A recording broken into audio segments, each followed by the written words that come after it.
Let's get into our results service now and talk about the retail sector of the JSE Securities Exchange, where Massmart's numbers have come out. Massmart is the second biggest distributor of consumer goods in Africa, and it's a leader in general merchandise, booze and home improvements, etc.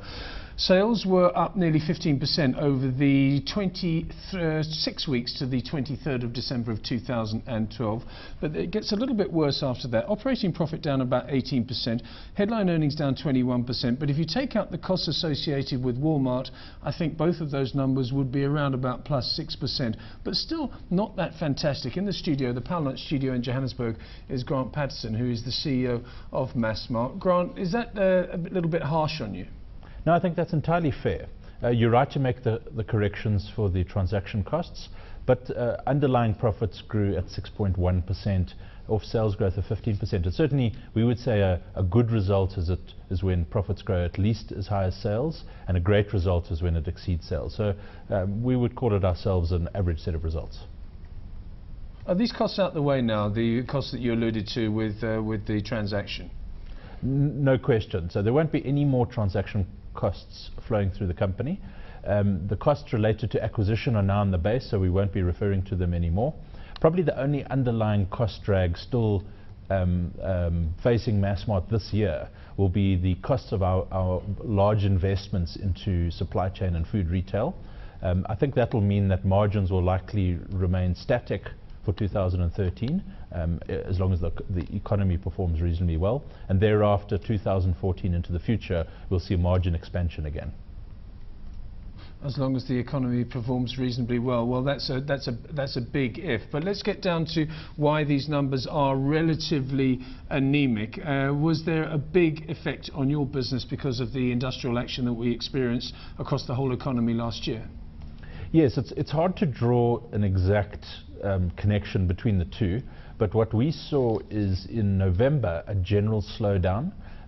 Christmas, as always, South Africans spent wildly and certainly use credit to do that, but the same trends from November went through into January and are continuing through February. So I think it's fair to call a link between the two things. I think it's an economic link, not just a link to the lost wages, and hopefully that will come out in the next few months. You saw the budget yesterday and there was a toning down of the GDP prospects for South Africa. Does that concern you? It does. We need around about a 3% GDP growth to maintain net margin. Once it drops below that, it puts pressure on us because, of course, there's underlying cost inflation in our business, electricity, water, lights, rates, labor, that are above inflation, and therefore we do need a GDP growth above 3%. Yeah, talking about costs and inflation, yeah, I think you indicated an inflation of around about 3.5% across the board, which is much lower than the CPI inflation that we're given to believe is between sort of 5.5%, 6% once the new weighting settles down. What is the trend, though? The trend seems to be, from what I hear anecdotally, that 3.5% or whatever the figure was is going to increase. Yes, I think so. Well, last year we saw food retail inflation go from negative to around 6 or 7%, maybe peak at 8%. We see it slightly on the way down now. General merchandise, hard good inflation has actually been negative for 5 years. You know, consumers don't often notice prices going down, but actually prices have been going down for the last 5 years. But that's changed slightly now, and we're getting a little bit of inflation in general merchandise.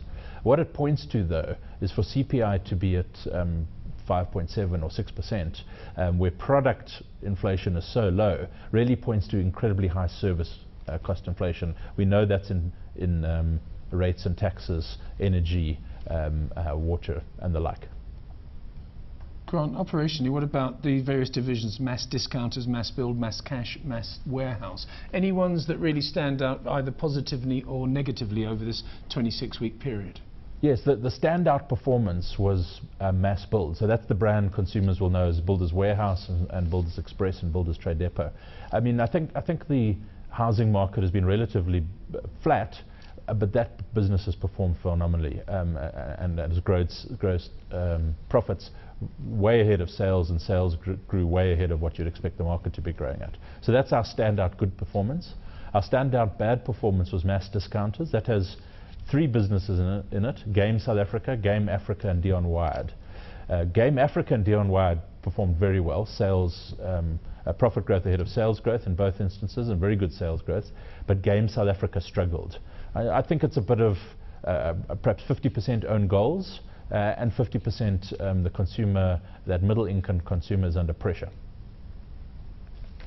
Do you worry about, apart from the GDP prospects which were highlighted by the Minister yesterday during his budget speech, do you also worry about the ongoing argument about unsecured lending being reined in? And have you analysed how much of an impact that does have on your business? Yes, we provide some unsecured credit products through our stores, mostly through an outsourced partner. So it doesn't directly affect our income statement in terms of bad debts. But of course, we're exposed to the sales effect of credit. Our business in the long term is better off with low and manageable levels of unsecured credit in the consumer business, because of course those high interest costs dig into disposable income. So, you know, I certainly would prefer to see unsecured lending under control and at lower levels, and that consumers, you know, being a bit more patient, waiting to buy something for cash than running out and funding it on short-term credit.